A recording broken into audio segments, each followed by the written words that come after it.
Okay, guys, so today we're going to talk about same face syndrome. And what this basically is when you have different characters and they all seem to have the same face.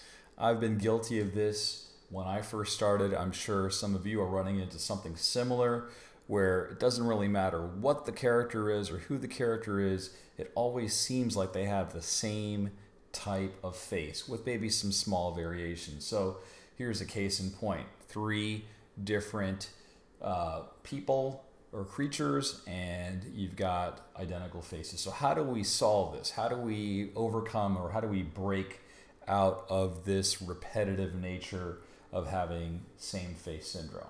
So let's talk about, we'll take a look at a set of faces that I've drawn here, well, heads rather, without any faces, so that we can have a conversation about how you can experiment and vary things up. And what I'll do just to make things more interesting is I'm just going to shrink this down, and I want to make another duplicate copy here, so I've got at least 6 different variations that I can play with.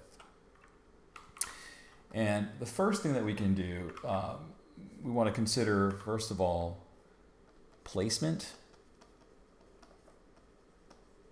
of features. That's basically the relationship between the eyes, the nose, and the mouth. In other words, we can move the eyes out much further apart. We can move the nose up closer. We can move the mouth all the way down.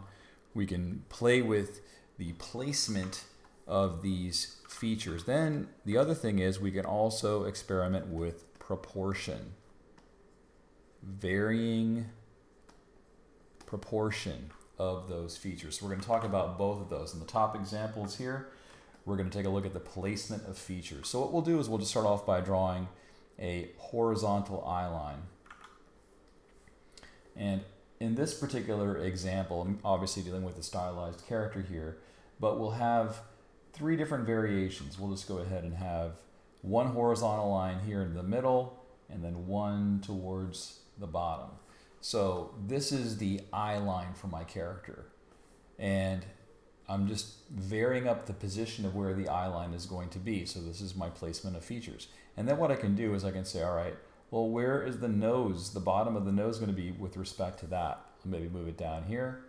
In this particular case, I'll move it closer to the eyes. And then lastly, I'll just move it all the way down. Okay, so now what I've done is I've established different placement. So in other words, the nose and the eyes are varying in terms of their distance. And let's just also add a mouth. We'll just go ahead and put a mouth here. We'll put another mouth here. And we'll put another mouth really close. And what you'll see here is that the eye line, the nose line, the mouth line are all varying, and they're not evenly placed. Steven Silver calls this the ladder, basically, where you have, if you have eyes, nose, and mouths, basically if these 3 things are equal in terms of distance from one another, that's a ladder. So you want to vary the ladder.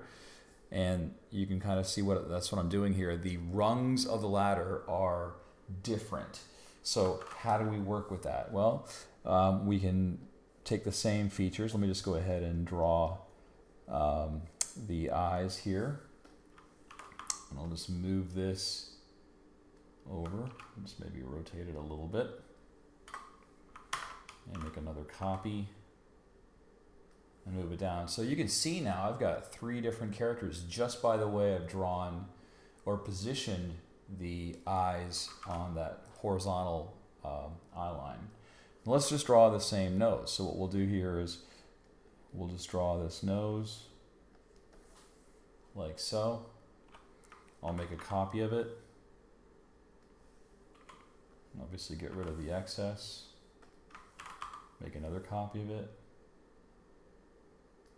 And so now I've got 3 different variations, and I could draw the mouth, but I'm not going to. I've just got a line that's going to indicate the mouth. So this is one way that you can play with breaking up the repetitive nature. Yes, the features themselves look repetitive, but their positioning and their placement is different.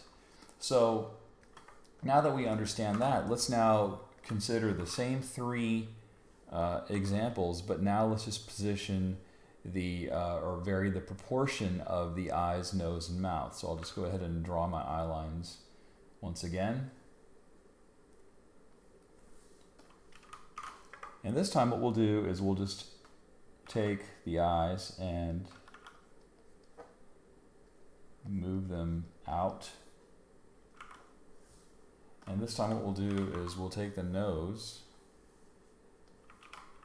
and we'll make it much, much bigger. So what I've done is I've done two things. I've moved the eyes further apart, I've exaggerated the proportion of the nose, and I've got the mouth. So now I've got a different looking character. Same thing here. This time I'll make the eyes big. I'll make the nose small. And I'll keep the mouth down here. And in the last example, what I'll do is I'll make the mouth the biggest element. So I'll have the eyes, and then I'll have the nose,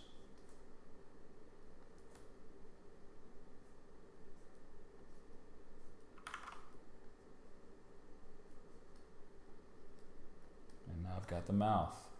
So what I've done here is I've just come up with three totally different characters. They're not, super polished or anything, but the whole idea here is it just gives you more tools in your tool belt to come up with interesting looking characters, even if they all have the same basic head structure.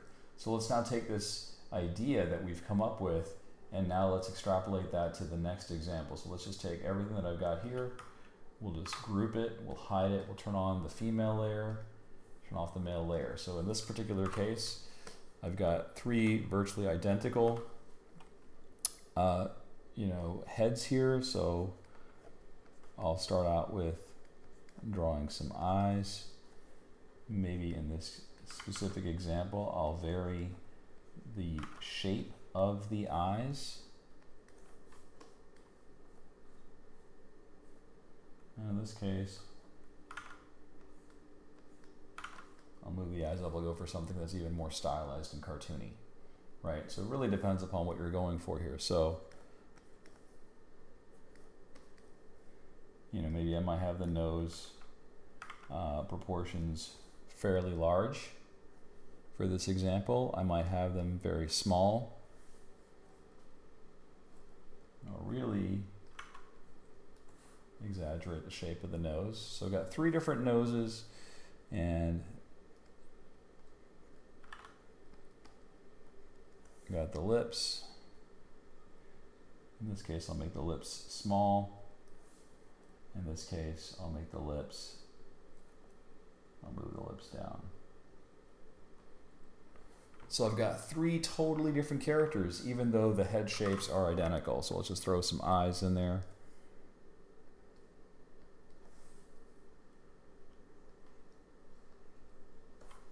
Right? So this is one method that I use for avoiding the same face syndrome. So I hope you found this to be useful. Let me know what you think in the comments below. I'm trying to keep these videos short and sweet so that way you can take the information that I'm giving you and put it into practice. That's really the whole purpose of these videos, to give tools to other artists that they can put into practice to get better at their craft. So let me know what you think.